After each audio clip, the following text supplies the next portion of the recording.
తెలియదు. మనకు కూడా హిందువులు అంటే ఎవరో తెలియదు. మనం హిందువులు అనుకుంటున్నాం అంతే. ఎవరు హిందువులు?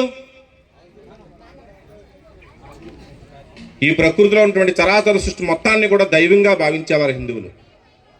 ఈ ప్రకృతి మొత్తాన్ని అమ్మ జగన్మాత స్వరూపంగా భావించేవారు హిందువులు. కేవలం ఈ భూమిని కేవలం మట్టిగా కాకుండా భూమాతగా లేచిన వెంటనే తల్లి పాదాలను నమస్కరిస్తూ విష్ణుపత్ని నమస్తుభ్యమని ప్రార్థన చేస్తూ, మనం వ్యవసాయదారులం కాబట్టి పాడి పంటలు పండిస్తూ ఉంటాం కాబట్టి పండించేటువంటి క్రమంలో దుక్కు దున్నేటువంటి ముందు అమ్మాని మేము తినడానికి పంట పండించుకోవడానికి మా నాగలతో నీ యొక్క గర్భకోశాన్ని నిలువునా తీస్తుంటావమ్మా, మా నాగలతో నీ భూమాతని ఇబ్బంది పెడుతుంటాం, మమ్మల్ని క్షమించని చెప్పి పాడి పెట్టి భూమికి నమస్కారం పెట్టి వ్యవసాయం ప్రారంభించేవారు హిందువులు. మనం ఇల్లు కట్టుకుంటేనో కర్మాగారం కట్టుకుంటేనో శంకుస్థాపన సమయంలో ట్రాక్టర్లు జేసీబీలతో భూమిని అతలాకుతలం చేసి ఆ లోపల నీ కారణంగా భూమిలో నివసించే జంతువులు కొన్ని చంపుతున్నావమ్మా, మమ్మల్ని క్షమించమ్మా అని చెప్పి మాకు బ్రతకడానికి నివసించడానికి తప్పదు కాబట్టి నిన్ను ట్రాక్టర్లు జేసీబీలు గుణపాలతో నిన్ను సోలాలతో పొడుస్తున్నామా, నన్ను క్షమించమని భూమాతకు నమస్కారం పెట్టేవారు హిందువులు. చెట్టుని కేవలం చెట్టుగా కాకుండా ప్రాణం ఇచ్చేటువంటి ప్రాణవాయువుగా, మనకు నీడనిచ్చేటువంటి అన్ని రకాలుగా పండ్లు పలహారాలు ఇచ్చి మన తినడానికి తిండి కల్పించేటువంటి తల్లిగా చెట్టుని తులసీమాతగా, నీటిని కేవలం నీరుగా కాకుండా మనకి అందరికి ఇచ్చే గంగామాతగా, ప్రపంచంలో మన ఇంటిలో బావి ఉంటుంది, బావిలో నీరు తీసి మీ ఇంట్లో ఒక చెంబులో ఒక వారం రోజుల పాటు ఉంచండి, నీరు చూడండి ఎలా ఉంటుందో. ఒక 15 రోజుల పాటు చూడండి నీరు ఎలా ఉంటుంది. నీరు తాచిపెట్టి పాసిపోతుంది, ఇబ్బంది పడతాం. ప్రపంచంలో మీరు ఎక్కడికైనా నీరు తీసుకొచ్చి 10 రోజుల పాటు నిల్వ చేయండి, కానీ భగీరథుడు సాక్షిగా కాశీ గంగమ్మ తల్లిని తీసుకొచ్చి ఇంటిలో 10 రోజులు కాదు, 20 రోజులు కాదు, సంవత్సరాలు కాదు, 10 సంవత్సరాల పాటు ఉంచండి. కాశీ గంగమ్మ తల్లి ఏమైనా పాడవుతుందా అని అడుగుతున్నాను ఈరోజు నేను. అటువంటి పరమ పవిత్రమైనటువంటి కాశీ గంగా నిలబడి గంగామాతకి నీటిని కేవలం గంగామాతగా కాకుండా, నదులని కేవలం నదులుగా కాకుండా నదీమ తల్లులుగా కృష్ణమ్మ తల్లి గోదావరమ్మ తల్లి అని పలుకుతూ అమ్మవారి స్వరూపంగా చూసుకుంటూ కేవలం వాటిని అనుభవించడమే కాదు, కృతజ్ఞతగా పుష్కరాల పేరిట పూజలు చేసేటువంటి సంస్కృతి కలిగినటువంటి వారు ఎవరైనా ఉన్నారంటే వారు హిందువులు. మాత్రమే కాదు, వ్యవసాయంలో తన సంతతితో ఆవులు ఎద్దులని మధ్య వాటిని ఇచ్చి మనకి వ్యవసాయాన్ని సహకరించేటువంటి గోవుని కేవలం పశువుగా కాకుండా గోమాతగా పూజించే వాళ్ళు ఎవరైతే ఉన్నారో వారు హిందువులు. మన పెద్దలు మనకు 4 జంగమ దేవతలు ఇచ్చారు. మాతృదేవోభవ, పితృదేవోభవ, ఆచార్య దేవోభవ, అతిథి దేవోభవ. జన్మనిచ్చినటువంటి తల్లిదండ్రులని దైవంగా భావించడమే కాదు, వృద్ధాప్యంలోకి వచ్చిన తర్వాత వృద్ధాశ్రమానికి ఎవడైతే పంపించడో వాడు హిందువు. తల్లిదండ్రులు జన్మనిచ్చిన తర్వాత విజ్ఞానాన్ని అందించినటువంటి గురువుని కూడా దేవుడిగా భావించి అతిథిని కూడా దైవంతో సమానం చేసేవాడు హిందువు అండి. ఈరోజంటే రైళ్లు, రోడ్లు, రవాణా సౌకర్యాల కారణంగా విమానాలు, రైళ్లు, బస్సులు లాంటివి వచ్చాయి. కానీ ఒకప్పుడు దూర ప్రయాణాలు చేయాలంటే రోడ్డు మార్గంలో అడవుల్లో నడవలసి వచ్చేది. అటువంటి సమయంలో ఎక్కడా కూడా ఇబ్బంది పడకుండా మన హిందూ యజమాని బయట కూర్చొని చెంబుతో నీరు పెట్టుకుని కూర్చునేవాడండి. తోవంటటువంటి బాటసారి ఎవడైనా వచ్చి వాడు భోజనం చేసిన తర్వాత మాత్రమే అతను ఇంట్లో యజమాని అన్నం తినేవాడు. అటువంటి సంస్కృతి కలిగినటువంటి దేశము హిందూ దేశము, భారతదేశము. అటువంటి వాడు హిందూ. అతిథి దేవోభవ అనేటువంటి స్వభావము. దేవీదేవతలైనటువంటి రాముడు, కృష్ణుడు, శివుడు, వినాయకుడు మాత్రమే కాకుండా వారి వాహనాలు కూడా దైవంగా పూజించే స్వభావం కలిగినటువంటి వాడు హిందువు. కేవలం నందిని నందిగా కాకుండా నందీశ్వరుడిగా భావించేటువంటి వాడు హిందువు. పందిని కేవలం ఒక జంతువుగా కాకుండా వరహాస్వామిగా పూజించేటువంటి స్వభావం కలిగినటువంటి వాడు హిందువు. కుక్కను కేవలం ఒక జంతువుగా కాకుండా ఒక కాలభైరుడిగా పూజించేవాడు హిందువు. కాశీ క్షేత్రానికి అధిపతిని చేస్తామండి కాలభైరుడిని, కుక్క అనేటువంటి జంతువుని. ఆ చిన్నప్పుడు కాశీకి వెళ్ళొస్తే పేరు మర్చిపోయిన అండీదించడం అనేవారు. మొత్తం అన్నీ అండాదించిన తర్వాత అన్నీ వండిన తర్వాత ఉన్నటువంటి ప్రసాదం అంతా కాలభైరుడు కుక్క వచ్చి తినే వరకు కుక్క కాళ్ళకు దండం పెట్టిన తర్వాత మనకి పెట్టేవారు. 12 అయ్యి 1 గంట కుక్క వచ్చేదిగా తినేది కాదు. కుక్క వచ్చి తినే వరకు మాకు పెట్టేవారు కాదు. చిన్నవాడిని అయినప్పటికీ ఆకలితో ఉండేప్పుడు గమనించేవాడిని నేను. కుక్కలో కూడా దేవుణ్ణి చూసినటువంటి ఘనత హిందువుది. అంతేకాదు తనతో పాటు సృష్టిలో నివసిస్తున్నటువంటి జీవులన్నీ ఏ విధంగా బతుకుతున్నట్టు ఆలోచన చేసేటువంటి వ్యక్తి హిందువు. చీమ ఎలా బతుకుతుందని ఆలోచన చేసి చీమ కోసం ఇంటి ముందు కల్లాపకంటే వరిపిండితో ముగ్గు వేసి ఆ వరిపిండిని చీమకు ఆహారం పెట్టడం కోసం ఆలోచించేవాడు హిందువు. మన కంటికి కనపడినటువంటి చిలకబిట్టలు ఏ విధంగా పోతుందని ఆలోచించి తన పండినటువంటి పంటని ఇంటికి తీసుకెళ్ళిపోకుండా వరకంతులు పేరట తన ఇంటి బయట లేకపోతే దేవాలయంలో పెట్టి చిలకబిట్టలకు ఆహారం ఇచ్చేటువంటి వాడు హిందువు. నా తల్లిదండ్రులు వస్తారో తింటారని చెప్పి అన్నం ముద్దలు పక్కన పెట్టి బయట పెట్టి కాకులకు ఆహారాన్ని ఇచ్చేవాడు హిందువు. తను మాత్రమే కాదు, ఈ సృష్టిలో జీవిస్తున్నటువంటి ప్రతి జీవి జీవించడానికి గల అవకాశాన్ని కల్పించేవాడటువంటి హిందువు. అసత్యం ఆడనవాడు హిందువు. మాతృవత్ పరధారేషు, తన భార్యను తప్పించి పరస్త్రీని తల్లిగా చూసేవాడు హిందువు. పరుల ద్రవ్యం పాము వంటిదని చెప్పి పరశుక్తిని స్వీకరించిన వాడు హిందువు. పరులను నిందించిన వాడు హిందువు. పరుల్ని హింసించిన వాడు హిందువు. ఈ చరాచర సృష్టిలో ప్రతి ఒక్క ప్రాణిని కూడా దైవంగా చూసేవాడు హిందువు. ఈ సంప్రదాయాన్ని, ఈ ఆచారాల్ని, ఈ జీవన విలువల్ని, హిందూ జీవన విధానాన్ని కొన్ని వందల ఏళ్ల పాటు తపస్సు చేసి మన ఋషులు మనకు అందించారు. ఆ జీవన విధానాన్ని మన పెద్దలు ఆచరించి చూపించారు. ఆ బాటలో మనం నడవాలి. అలా నడిచారు కొన్ని వందల ఏళ్ల సంవత్సరాల పాటు. అలా నడిచిన కారణంగానే ఈ భారతదేశము, హిందూ దేశము ప్రపంచానికే జ్ఞానాన్ని ఇచ్చిన భూమిగా తయారైంది. వేదభూమి, జ్ఞానభూమి, తపోభూమి, కర్మభూమి, దేవతలు నడియాడినటువంటి భూమి. శ్రీమన్నారాయణుడు స్వయంగా ఇక్కడ రాముడు, కృష్ణుడు లాంటి అవతారాలు ఎత్తాడు. శివుడు స్వయంగా కాశీ విశ్వేశ్వర రూపంలో, ఆది శంకరాచార్య రూపంలో భారతదేశం అంతా కాలిండర్ 3 సార్లు తిరిగాడు. దేవతలు నడియాడినటువంటి భూమి. ఆ కారణంగా ఈ దేశంలో సంపదలు ఉండేవి, వేదం ఉండేది. ప్రపంచాన్ని సున్నాను పరిచయం చేసింది హిందూ దేశం. ప్రపంచాన్ని దశాంశ పెద్ద పరిచయం చేసింది హిందూ దేశం అనేటువంటి నా భారతదేశం. ప్రపంచంలో వైద్యం అంటే తెలియనటువంటి పరిస్థితుల్లో చెరకడైనటువంటి వాడు రాసినటువంటి పుస్తకం ఆధారంగా వైద్య శాస్త్రం ఈరోజు ప్రపంచం అంతా వర్ధిల్లుతుంది. కొన్ని వేల సంవత్సరాల క్రితమే కంటిలో, వందల సంవత్సరాల క్రితమే కంటిలో శుక్లాన్ని తొలగించేటువంటి ప్రక్రియ, మెదడును విప్పి 120 పరికరాలతో మెదడును శస్త్రచికిత్స చేసినటువంటి సుశ్రుతులు పుట్టినటువంటి దేశం ఈ భారతదేశం. మిగిలిన దేశాలు ఈ దేశాలతో వాణిజ్యం చేసుకుంటూ ఉండేవి. ఈ దేశంలో చదువుకోవడానికి నలంద, తక్షశిల విశ్వవిద్యాలయాలకు వేలాది మంది విద్యార్థులు వచ్చి చదువుకుంటూ ఉండేవారు. ఈ దేశం రత్నగర్భ, అన్నపూర్ణ, ప్రపంచాన్ని అందరికీ అన్నం ఇచ్చేటువంటి దేశం ఈ దేశం. మహాభారతం జరిగిన తర్వాత, మహాభారత యుద్ధం తర్వాత శ్రీకృష్ణ నిర్యాణం పొంది, శ్రీకృష్ణ భగవాన్ నిర్యాణం పొందిన 5127వ సంవత్సరం ఇది. శ్రీకృష్ణ భగవాను నిర్యాణం చెందిన 2500 సంవత్సరాలకి ఈ హిందూ సమాజం కొంత నష్టపోయింది. హిందూ సమాజం నష్టపోయింది కారణం ఉంది. ఈ దేశంలో ఉన్నటువంటి సంపదనపై ఈ దేశానికి అవతల విదేశీయులకు కన్నుకొట్టింది. వాళ్ళు ఎడారి ప్రాంతాల్లో నివసిస్తూ తినడానికి తిండి లేక, సరైనటువంటి భూమి లేక, నీటి వసతి లేక, ఎవరైనా సంపాదించుకుంటే వారి మీద దోపిడీ చేసి ముఠాల రూపంలో, గుంపుల రూపంలో తిరిగేవారు. వాళ్ళందరికీ భారతదేశం ఒక కామధేనులా కనబడింది. కడుపు నిండా అన్నం దొరుకుతుందట. వజ్రాలు, వైడార్యులు సంతల్లో పోసి అమ్ముతారట. అక్కడికి వెళ్తే కడుపు నిండా అన్నం తినొచ్చని చెప్పి ఈ దేశానికి ఆవలన్నటువంటి విదేశీయులు ఒకరు కాదు, ఇద్దరు కాదు, ఈ ప్రపంచంలో పనికిమాలిన చెత్త జాతి గ్రీకులు, శకులు, హూణులు, కుషానులు, తురస్కులు, మొఘలులు, పఠానులు, అరబ్బులు, మొగలాయిలు, పోర్చుగీస్ వారు, డచ్గీస్ వారు, చిట్ట చివరిగా ఆంగ్లేయులు దేశంపై ఒకరి తర్వాత ఒకరు దాడి చేసి ఈ దేశాన్ని దోచుకున్నారు. ఇక్కడ సంపత్తిని తమ దేశాన్ని తీసుకుపోయి సంవత్సరాల తరబడి కడుపు నిండా తిన్నారు. ఇక్కడ దేవాలయాలు ధ్వంసం చేశారు. ఇక్కడ నా మాతృమూర్తులను అత్యాచారం చేశారు. ఇక్కడ స్త్రీలను అర్ధనగ్నంగా తీసుకెళ్లి కానీకి బేడకి అక్కడ సంతల్లో ఊరేగించు బానిసలుగా అమ్మారు. కోట్లాది మంది హిందువులు చనిపోయారు. కేవలం బ్రిటిష్ వాడు పరిపాలించినటువంటి 200 కాలంలో 21 సందర్భాల్లో కరువు వస్తే 3 కోట్ల మంది చనిపోయారు. తన తల్లి తన కుమారుడికి, కూతురికి అన్నం పెట్టలేక తను విసర్జించిన మలమూత్రాలని అన్నం పెట్టినటువంటి చరిత్ర ఈ దేశంలో ఉంది. మురికి నీరుని తాగి బతికినటువంటి సందర్భం ఈ దేశంలో ఉంది. బ్రిటిష్ వారి కాలంలో 3 కోట్ల మంది చనిపోయారు. ధాన్యం గోదాముల్లో, గోధుమ గోదాముల్లో బియ్యం ఉన్నప్పటికీ కూడా ఇవ్వకుండా ఆనాటి బ్రిటిష్ ప్రధాని చేసిన కారణంగా ఇంతమంది చనిపోయారు.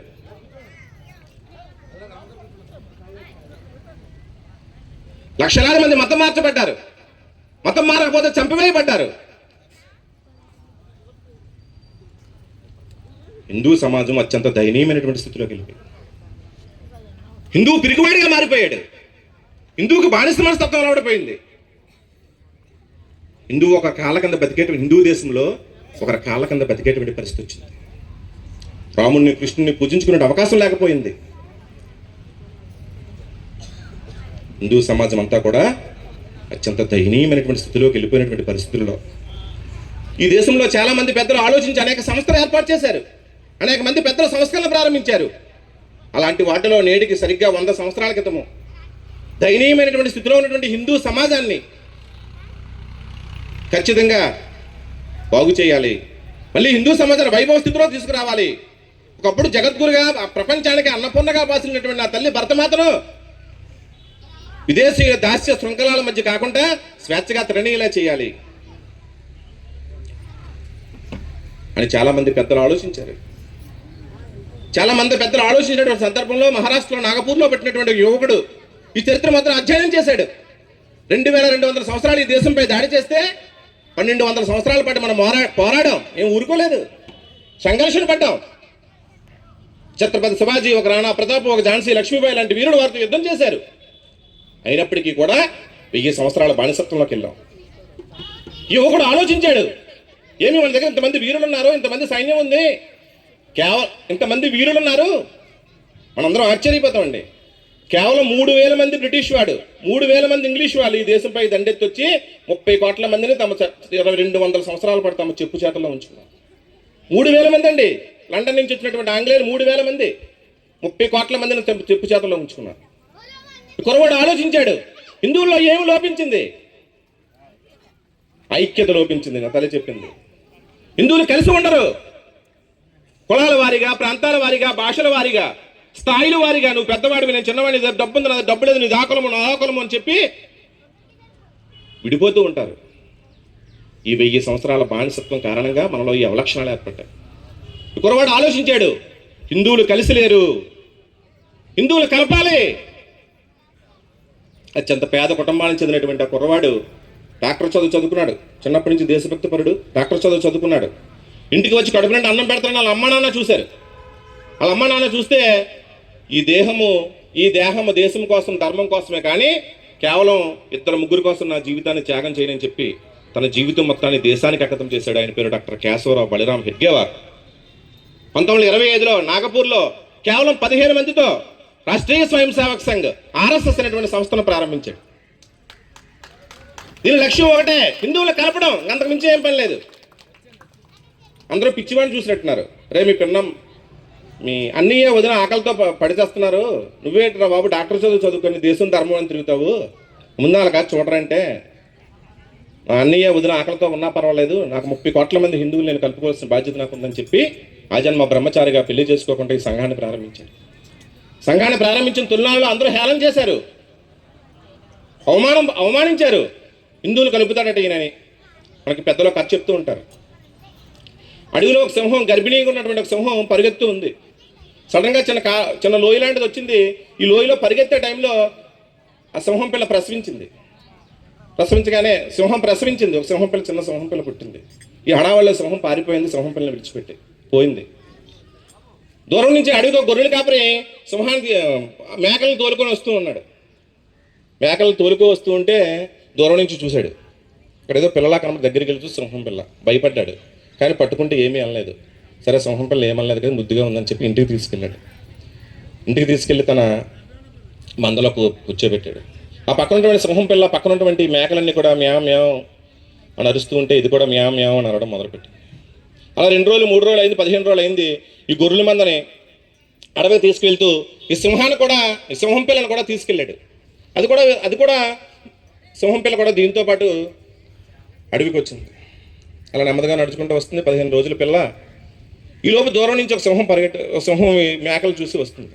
ఎప్పుడైతే మేకలు భయపడతాయి సింహాన్ని చూసి, సహజం. మేకలు వెంటనే సింహాన్ని చూసి వెనక్కి పారిపోతున్నాయి. పాపం గొర్రెలు కాపరి పారిపోతున్నాడు. పాపం సింహం పిల్లకి తెలియదు కదా, 15 రోజులు అయింది. సింహం పిల్ల కూడా వీళ్ళు పరిగెడుతున్నారు కాబట్టి తను కూడా పరిగెడదామని చూస్తుంది, కానీ చిన్నది కాని కారణంగా పరిగెత్తలేకపోయింది. వెంటనే పరిగెత్తి వచ్చి ఆ పెద్ద సింహం చిన్న సింహం పిల్లని పట్టుకుందిగా. మేక ఎలా అరుస్తుందో అలా అరుస్తుంది. వెంటనే చూస్తే అది ఆశ్చర్యపోయింది. ఇది మేక కాదే, నా జాతికి సంబంధించిన పిల్ల, ఇది ఎందుకు వీళ్ళలో తప్పెడిపోయింది అని పెద్ద సింహం ఆలోచించింది. చెప్తుంది, పాపం నువ్వు మ్యావ్ అనకూడదు, నువ్వు సింహానివి, ఈ మృగానికి రాజు, ఈ అడవికి రాజువి అని చెప్తుంది.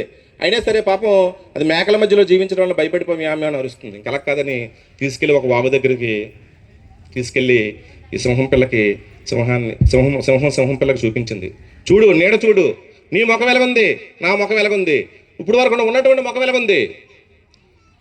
నువ్వు మేకల జాతికి, గొర్రెల జాతికి సంబంధించిన వాడు కాదు, నీ జాతి సింహపు జాతి, ఈ అడవికి రాజు నువ్వు, మృగరాజు సంతతి నువ్వు.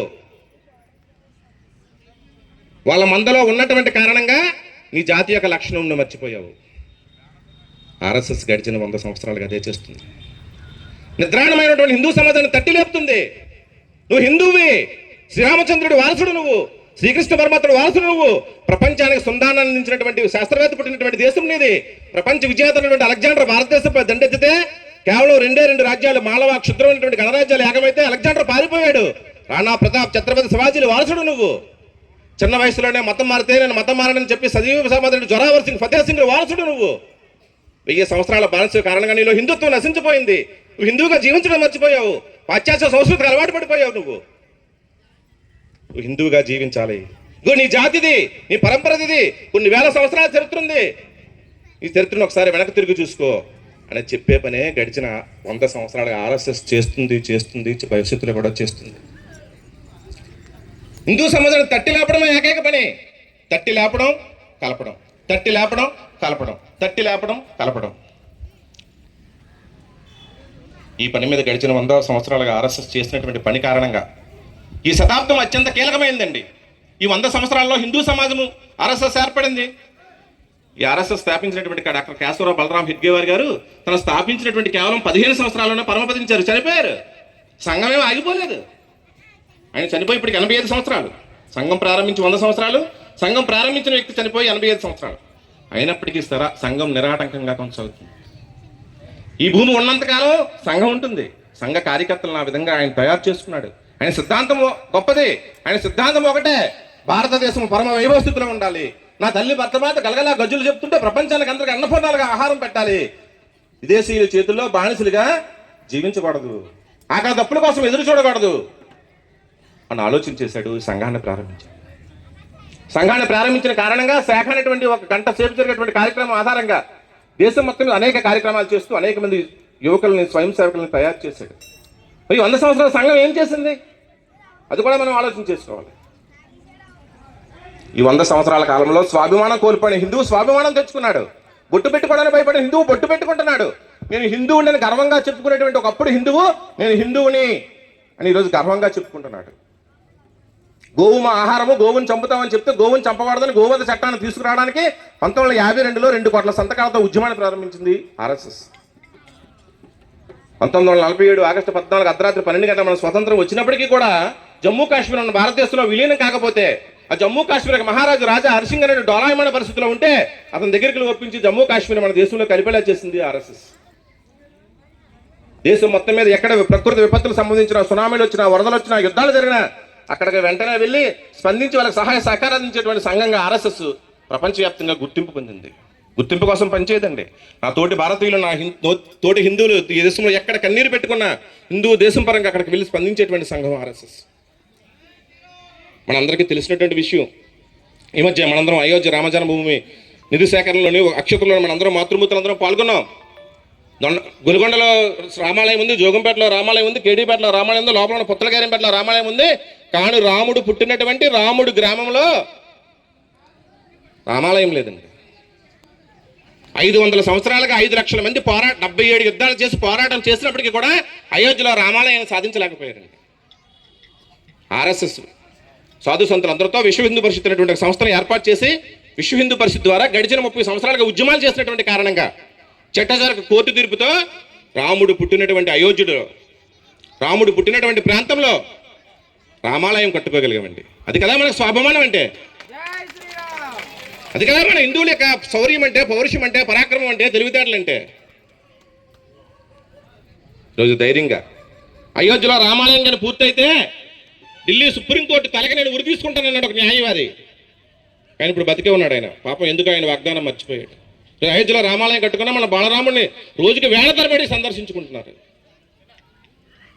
ఈ గడిచిన 100 సంవత్సరాల్లో హిందువుల్లో స్వాభిమానం పెరిగే విధంగా ఆర్ఎస్ఎస్ ప్రయత్నాలు చేసింది. ఆ విషయాల్లో మనం విజయం సాధించాం. కాబట్టి ఈ ఆర్ఎస్ఎస్ 100 సంవత్సరాల ప్రయాణంలో ఏం చేసిందో తెలియచేయడమే హిందూ సమ్మేళనం యొక్క ఉద్దేశం. అందుకే మనందరం ఈరోజు కలిసి కూర్చున్నాం. ఇక రెండో ఉద్దేశం కూడా ఉందండి సమ్మేళనం పెట్టడానికి. ఈ 100 సంవత్సరాల ప్రయాణంలో మనం ప్రయాణం చేసాం. ఏ వ్యక్తి అయినా, ఏ సంస్థ అయినా సరే ఎప్పటికప్పుడు తనను సంస్కరించుకుంటూ, అంటే అప్డేట్ అవుతూ భవిష్యత్తులో ఏం చేయాలనేది పరిశీలన చేయాలి. ఈ 100 సంవత్సరాల కాలంలో మన సంఘ పెద్దలు 5 విషయాలు సమాజంలో మార్పు రావాలి. ఈ సమాజంలో మార్పు వస్తేనే మళ్ళీ మన హిందూ దేశం, భారతదేశం వైభవ స్థితిలోకి వెళ్తుంది. బట్ 5 మార్పులను సంఘం ఆశించిందండి. పంచపరివర్తన, ఒకటవది పంచపరివర్తన, సామాజిక సమరసత, కుటుంబ ప్రబోధన్, సామాజిక సమరసత, పర్యావరణ పరిరక్షణ, స్వదేశీ, పౌర విధులు అనేటువంటి 5 అంశాలు తీసుకుని రాబోయే రోజుల్లో ఆర్ఎస్ఎస్ పనిచేస్తుందండి. మొదటి అంశంగా కుటుంబ ప్రబోధన ఎందుకు తీసుకున్నారండి? ప్రపంచంలో మిగిలిన దేశాలకి భారతదేశానికి, ప్రపంచంలో మిగిలిన ధర్మాలకి హిందూ ధర్మానికి ఒకటే తేటండి, కుటుంబము. ప్రపంచంలో మిగిలిన దేశాల కుటుంబ భావన ఉండదు, భారతదేశంలో కుటుంబ భావన ఉంటుంది. కుటుంబం అనగానే మనకి శ్రీరామచంద్రమూర్తి జ్ఞాపకం వస్తారండి. కుటుంబం అనగానే బోళాశంకరుడు అనేటువంటి శివుడు జ్ఞాపకం వస్తారండి. శ్రీరామచంద్రుడి కుటుంబం ఎవరండి? మనకు అనేక మంది దేవతలు ఉన్నారు. ఆదిదేవుడు వినాయకుడు ఉన్నాడు, కోరిన వెంటనే కోరికలు తెచ్చే పరమశివుడు ఉన్నాడు, లేదా అందరు దేవుళ్ళు అందులో పవర్ఫుల్ కాబట్టి మనలో ఏమైనా దోషాలు ఉంటే తొలగించే సుబ్రహ్మణ్య స్వామి కూడా ఉన్నాడు, తన లీలలతో భక్తులను మైమర్పించే శ్రీకృష్ణ పరమాత్ముడు ఉన్నాడు. అయినప్పటికీ ప్రతి గ్రామంలో రామాలయం ఎందుకు కట్టుకుంటామండి అని పెద్దలు ఆలోచించేశారు. రాముని కుటుంబాన్ని ఆదర్శంగా చూసుకుని నా దేశంలో భవిష్యత్తులో నా ప్రజలందరూ చక్కగా జీవించాలని చెప్పి రామాలయాలకు ఉద్దేశపూర్వకంగా మన పెద్దలందరూ కూడా రామాలయం కట్టే విధంగా యోచించేశారండి. తన చిన్నతల్లికి తండ్రి మాటిచ్చాడన్న ఉద్దేశంతో తండ్రి మాటను జవదాడకుండా అరణ్యవాసానికి వెళ్ళేటువంటి కొడుకు శ్రీరామచంద్రమూర్తి అండి. తన భర్త అడవుల్లోకి వెళ్ళిపోతే తన పరుపుల మీద పడుకుందాం అనుకోలేదండి. నీవంటే నేను ఓ పడతీ, నువ్వు అడవులలో కష్టాలు పడతావమ్మా అని రాముడంటే, నీ నీడను కదా నేను, నీడను వదిలి నువ్వు వెళ్తావా అని చెప్పి సీతమ్మ తల్లి శ్రీరామచంద్రమూర్తి వెనకాల అరణ్యానికి బయలుదేరిందండి. మా అన్నయ్య వెళ్ళిపోయాడు, నేను హాయిగా ఉద్యోగం చేసుకుంటాను, వ్యాపారం చేసుకుంటాను, రాజకీయం చేస్తున్నాను అనుకోలేదండి శ్రీ లక్ష్మణస్వామి. తండ్రి తర్వాత ఇంటికి పెద్దవాడు, తండ్రితో సమానంగా చూసినటువంటి సంస్కృతి మనది. అమ్మో నా తండ్రి లాంటి వాడు నా అన్నయ్య అడవుల్లో బాధలు పడుతూ ఉంటే నేను హాయిగా పంచపక్ష పరిమాణాలు తింటూ పరుపుల మీద పడుకుంటానని తండ్రి శ్రీరామచంద్రుడు వెనకాల లక్ష్మణస్వామి వెనక బయలుదేరాడండి. మీ అన్నయ్య వెళ్తే నీకేటి సంబంధం అని అనలేదండి మరదలు ఊర్మిళాదేవి. అయ్యో మీరు వెళ్తే నేను ఇక్కడ మీరు లేకుండా నేను ఎలా జీవించగలను, నాకు నిద్రాదేవిని ఇవ్వండి అని వరమడిగి ఉన్నటువంటి మరదలు ఉన్నటువంటి ఊర్మిళాదేవి ఉన్నటువంటి కుటుంబం అండి ఆ కుటుంబం. పంచపక్ష పరిమాణాలు తింటూ పట్టుపరపల మీద జీవించేస్తుంటే శ్రీరామచంద్రమూర్తి కాలినాటకం నడుస్తూ ఉంటే తల్లి మేనమామ ఇంటి దగ్గర నుంచి వచ్చినటువంటి భరతుడు తన తల్లి చేసినటువంటి తప్పుని గ్రహించి తన తల్లితో తగులాడి అడవికి వెళ్తాడండి. అన్నయ్య మా అమ్మ తప్పు చేసింది, నన్ను క్షమించు, తిరిగి నువ్వు రా, ఈ రాజ్యం నీది, ఇంటికి పెద్దవాడిగా రాజ్యాన్ని నువ్వే పట్టాభిషేకం చేయాలి అని చెప్తాడు. తమ్ముడు దశరథుడి కొడుకులు మనము, తండ్రి మాట జవదాడేటువంటిది, భవిష్యత్ తరాలకు నువ్వేమి సంకేతం ఇస్తావు, తండ్రి తప్పు చెప్పినా ఒప్పు చెప్పినా తండ్రి మాట జవదాడకూడదని చెప్తే, అయితే నువ్వు లేకుండా నేను అయోధ్యలో ఉండలేనన్నయ్యా, కానీ రాజులైనటువంటి రాజ్యము అనాథ అయిపోతుంది, నీ చెప్పులు ఇవన్నీ అని చెప్పి రాముడు చెప్పులు సింహాసనం మీద కూర్చోబెట్టి పరిపాలించాడు భరతుడు. ఈ భారతదేశం రాముడు చెప్పులు ఈ దేశాన్ని పరిపాలించేయండి. అన్నదమ్ములు ఈరోజు ఆస్తు పంపకాల్లో తిడీసుకుంటున్నాం. ఒక పెద్ద రాజ్యాన్ని తృణప్రాయంగా చెప్పులతో పరిపాలించాడండి భరతుడు. అటు శ్రీరామచంద్రుడు లక్ష్మణస్వామి వెళ్తుంటే తల్లి సుమిత్ర కూడా పంపించిందండి. అది కదా రాముడు వారి కుటుంబం అంటే. రామాలయంకి వెళ్ళి రాముడు చూడగానే తండ్రి మాట జవదాటిన వ్యక్తి కదా నీకు కనబడాలి. భార్య దూరంగా వెళ్ళినప్పటికీ మరొక పెళ్లి చేసుకోకుండా ఏకపత్ని వంతులు శ్రీరామచంద్రుడు కదా నీకు కనబడాలి. ఆంజనేయ స్వామిని చూడగానే భక్తితో పాటు భక్తిని కలిగి ఉన్నట్టు భక్తి కదా మనకు కనబడాలి. అందుకు శ్రీరామచంద్రమూర్తి ఆలయాలు మనకు ప్రతి గ్రామంలో కనబడుతుంది. పరమశివుడి కుటుంబాన్ని చూస్తే శివుడి వాహనం ఏంటండి? నందేనా? అమ్మవారి వాహనం ఏంటండి? పులి. నందికి పులికి పడుతుందా? వినాయకుడి వాహనం ఏంటండి? సుబ్రహ్మణ్య స్వామి వాహనం ఏంటండి? శివుడి మెల్ల ఉండేది ఏంటి? పాముకి జంతువులకి పడుతుందా? శివుడి మెల్ల గరళ కంఠంలో ఏముంటుందండి? విషం. గరళ కంఠుడు అంటాం. ఏముంటుంది? విషం. శివుడి యొక్క జటాజట మీద ఎవరుంటారండి? చంద్రుడు అంటే అమృతం, సుధాకరుడు. సుధా అంటే అమృతం. అమృతానికి విషానికి పడుతుందండి. శివుడు మూడో కన్ను తెరిస్తే ఏమవుతుందండి? అగ్ని. శివుడి యొక్క జటాజట్ల మీద ఉన్న తల్లి ఎవరండి? గంగమ్మ తల్లి. నీరుకి నిప్పికి పడుతుందండి. అయినప్పటికీ శివుడి కుటుంబం కలిసి ఉంది. మనందరూ ప్రార్థనలో వింటుంది. సరే నీకు పడతాడు వినాయకుడు ఒక దగ్గర ఉండు, సుబ్రహ్మణ్య స్వామి ఒక దగ్గర ఉండు, లేకపోతే ఈ వాహనాలకి వేరే షెడ్లు కట్టండి అని చెప్పలేదండి శివుడి కుటుంబం మనం ఆదర్శంగా తీసుకోవాలి. చిన్న విషయాలకే విడిపోయేటటువంటి మనం ఎలా కలిసి ఉండాలో ఆలోచించాలి. శ్రీరామచంద్రమూర్తి శివ కుటుంబాలు ఆలోచించాలి. మరి ఈరోజు కుటుంబాలు ఎలా ఉన్నాయండి? మన హిందూ ధర్మంలో కుటుంబానికి అర్థం ఏంటంటే తాత, తండ్రి, మనవడు ముగ్గురు ఉంటే దాని కుటుంబం అంటారండి. ముగ్గురులో ఎవరు లేకపోయినా కుటుంబం కాదండి అది. కానీ ఈరోజు సంబంధాలు చూస్తుంటే అత్తుందా లేదా, మావుందా లేదా అని చూస్తున్నాం మనం ఈరోజు. అది వచ్చిన వెంటనే వేరుగా ఉండేటువంటి పరిస్థితి కల్పిస్తున్నామండి. మన ఆలోచన విధానంలో మారాలి. ముఖ్యంగా మాతృమూర్తులు సీరియల్స్ వెంట పెడుతున్నాం. సీరియల్స్లో ఈ ప్రపంచంలో మిగిలిన ధర్మాలకి, మిగిలిన దేవుళ్ళకి, మన ధర్మానికి తేడా ఉందండి. మీకు అందరికి తెలిసే విషయం.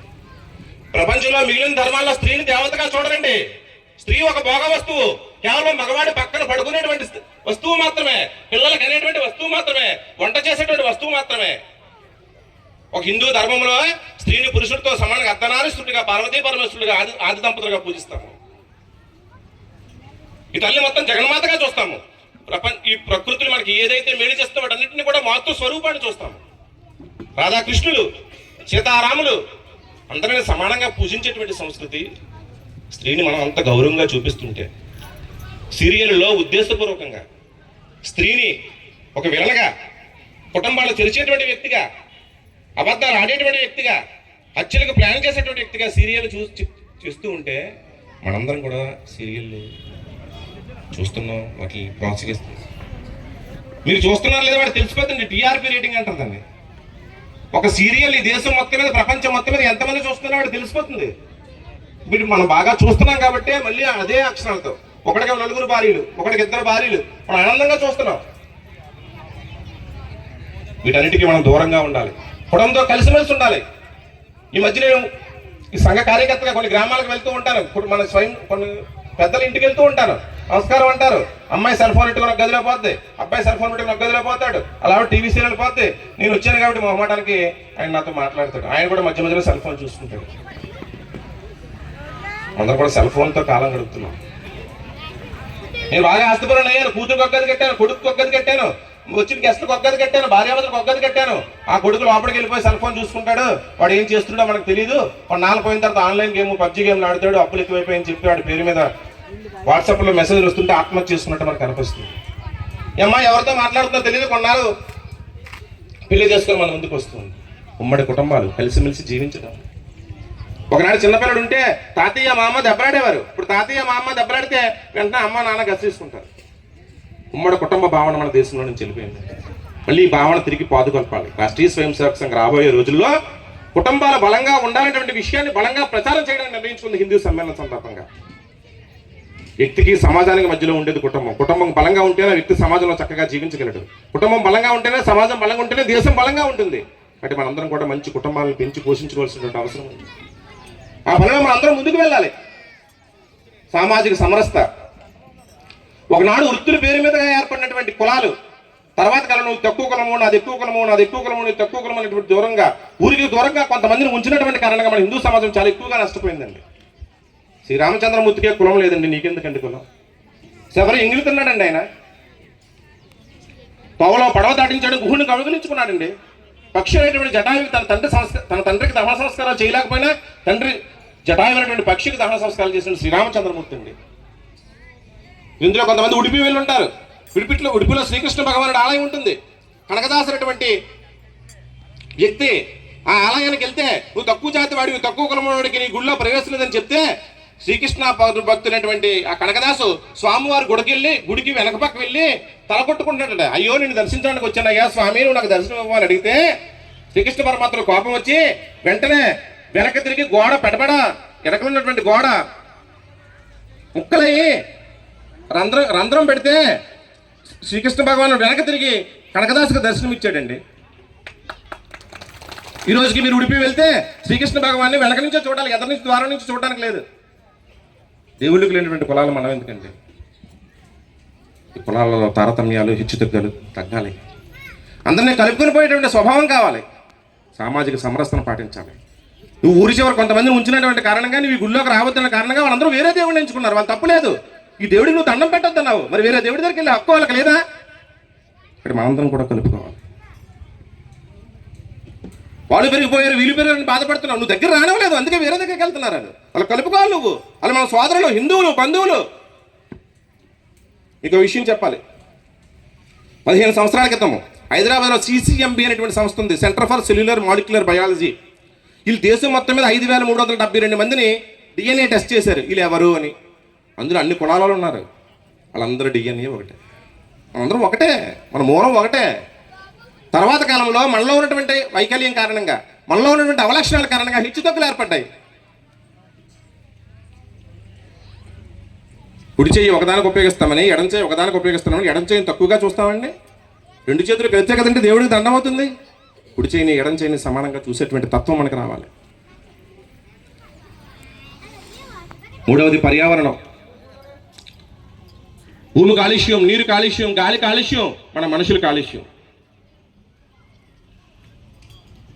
వీటి కారణంగా మనం చాలా నష్టపోతున్నాం. మన మంచి కుర్రాడు ఊరకనే క్యాన్సర్ వస్తుంది, కానీ ప్రతిరోజు వాడు టీ ప్లాస్టిక్ కప్లో తాగుతాడు. పాపం వాడు చేసిన తప్పదే. పర్యావరణాన్ని మనం కాపాడుకోవాలి. పర్యావరణం కారణంగానే సునామీలు, విపత్తులు ఏర్పడుతున్నాయండి. మనం జీవించేది ఈ వాతావరణంలో, ఈ భూమి మీద, ఈ నీటి మీద, భూమి మీద, నీరు మీద ఆధారపడి జీవించినప్పుడు వాటిని కాపాడుకోవాల్సిన బాధ్యత ఉందా లేదా? ప్రకృతి ప్రేమికులు మనం, ప్రకృతిని పూజించే వాళ్ళం.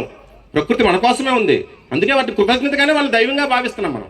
సమయం లేదు కానీ దానికి ఒక పెద్ద కథ ఉంది చెప్పాలనుకుంటే.